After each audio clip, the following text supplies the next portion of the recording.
you caged in. This is what boys turn to made men. This ain't no game, ain't no playpen. Come with the hook and the kick, now your stomach is sick and there ain't no escaping. Come to the cage and get knocked out. Come into work and get clocked out. Get hit with uppercut, straight to the uppercut, down for the count and he can't even talk now. This MMA, what we talking about? Yeah, you tuned into the pod now. Gon' be hard for you to stop now. Yeah, we caged in. Yeah, we caged in. Yeah, we caged in.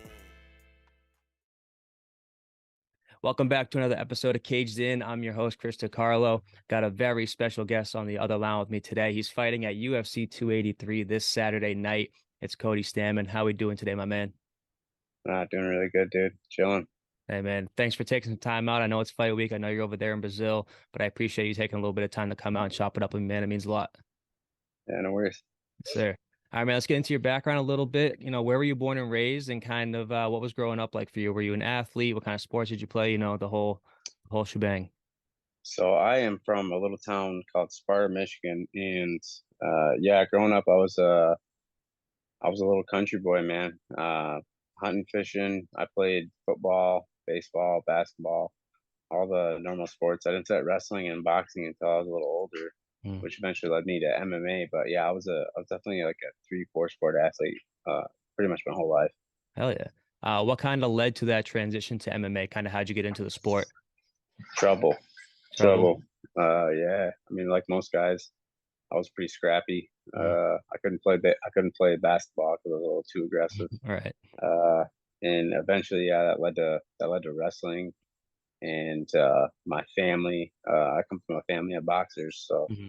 uh, my family, my cousins, all boxed. So I just kind of joined in with those guys and started boxing too when I was about 18.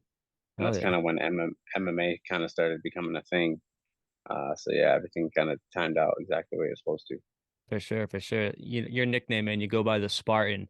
Kind of how'd you get that nickname and what's the story behind it? Well, I'm from Sparta, Michigan. So growing up, I was a Spartan. Hmm. Um, and I mean, I don't know, the eight Spartans are kind of like the apex of warriors throughout history, So I felt like, being from Sparta, I wanted to represent my hometown the Spartan Creed. That's kind of my mentality. Like, I'm gonna get some motherfucker. Let's go. Hell yeah. So yeah, it worked out. Dope, man. Dope. All right, bro. You train over at Xtreme Couture. Since joining that gym, kind of how have you seen your game progress and the evolution in your mixed martial arts career? How, since joining the gym, how have you seen that kind of progress?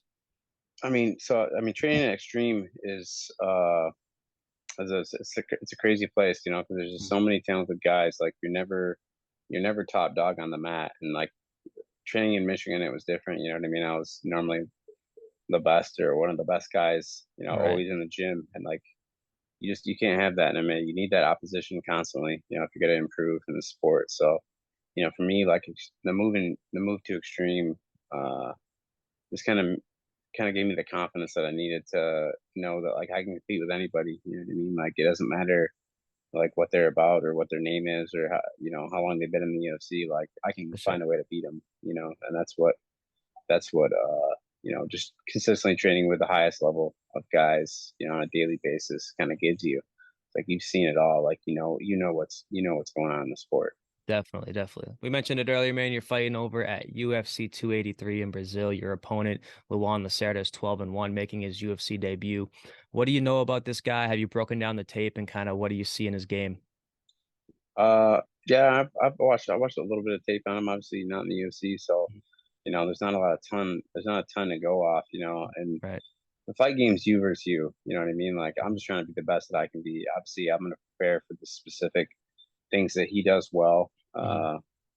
But Luan Lacerda's got to fight me, dude. That poor Facts. bastard is fighting me uh, for his UFC debut. And God, that's a terrifying thought. You know what I mean? If I had to fight Sure. someone like myself, or even if I had to go back and fight myself, you know what I mean? Like in my UFC debut, like I would knock myself out in a round, like Yeah. no question. It's a different thing. This game is about experience. You know what I mean? That's why you don't see guys just march to the top. Like they need to get a ton of fights underneath them, and you need the in cage UFC experience to really succeed. And, I have that. He doesn't. Hmm. So I see this being a very a very rough night for him. I think a lot of his dreams are gonna crash him down Saturday night.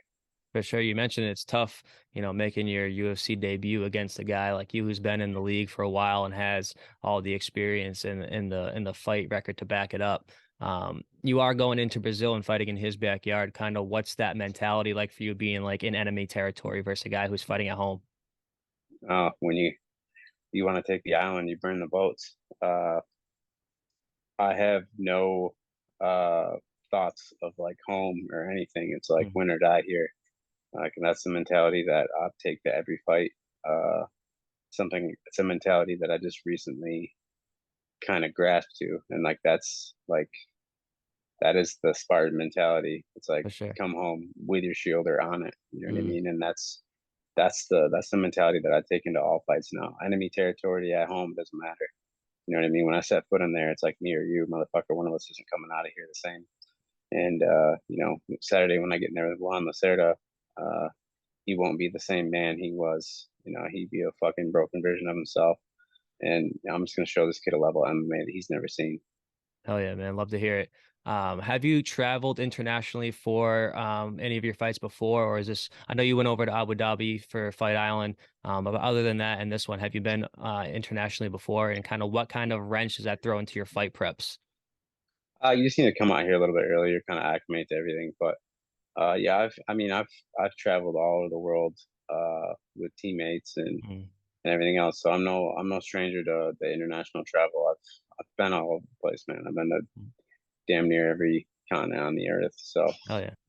the travel doesn't scare me. The only thing that I was expecting a little more of was like hostility from the Brazilian people, but honestly, they love fighters, so like they've been really cool to us. Right.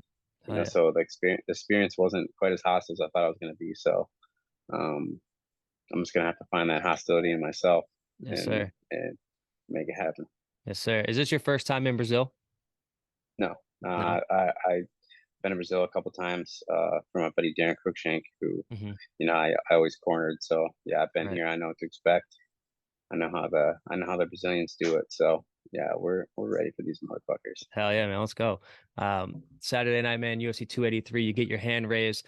What do you see next for yourself after a win on Saturday night? Do you have like a goal for how many fights you want to hit this year or anything like that? No, I think after Saturday night, I think I'm gonna try to go after somebody in the top 10. Hmm. As I've been kind of gnawing over Pedro Munoz. I think that would be a really good next fight to kind of get me Definitely. back in the mix of things. And like I don't know if I should absolutely just dive to the top or if I should slowly work my way there. Right. But I know I belong amongst the best in the world. Like I know I'm capable of being anybody on the planet, For sure. and uh, I want those opportunities. I want those big fights. I want to fight the best guys in the world, and like that's what I'm here for. I'm not here to be a fucking dude that kind of hangs out and just a journeyman type guy. Like I want to be the best in the world. I want to be a UFC champion. Like that's always been the goal, and that hasn't changed despite winning or losing in the cage. Like that's will always be the goal. For sure, man. Love to hear that. You train over at Elite XC. I know Francis Ngannou is one of your training partners, so I got to ask, how do you feel about the recent news coming out of him testing the free agency market and kind of turning down the UFC's offer? Francis did what he thought was best for him, and good for him. He stuck to his guns. Mm, I think more people need to be like Francis and like kind of know what you want, and if you don't get it, you move on. hmm. And Francis is, despite what Francis is a good dude. He's a good dude. He's not fucking scared of anybody in the UFC. Oh yeah, That motherfucker isn't scared of shit. Like yeah. where he came from and what he's been able to accomplish. Like good for Francis. Francis Mhm. deserves options. He deserves whatever opportunity comes his way. You know what I mean? And Francis will do well in any aspect of life. For sure, man. For sure, I 100% agree with you. Headlining UFC 283, where we got a couple of nice title fights lined up. Glover Teixeira versus Jamal Hill and Davison Figueiredo versus Brandon Moreno. Do you have any outlook on that fight? Any predictions, or how do you see those two title fights going down? Well, I don't think Figueroa's ever beat Brandon Moreno. I think Brandon Moreno's 3-0 on this. I think the only thing that beat Brandon was the judges. You know what I mean? Mhm. And Figgy may be landing some big shots, but I think Brandon is the better athlete, the better fighter. I think he's going to do it again. Mhm. Who knows what the judges are going to say? But Right. uh, and then Jamal Hill, Glover Teixeira, Glover. I love Glover. You know what I mean? The fact that Mhm. he's doing what he's doing at his age, he's a great dude, great athlete. Like a real ambassador for the sport.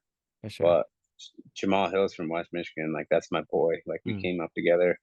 Uh, and I think Jamal's the guy to beat him. You know what I mean? Jamal hits guys and they go stiff. Yeah.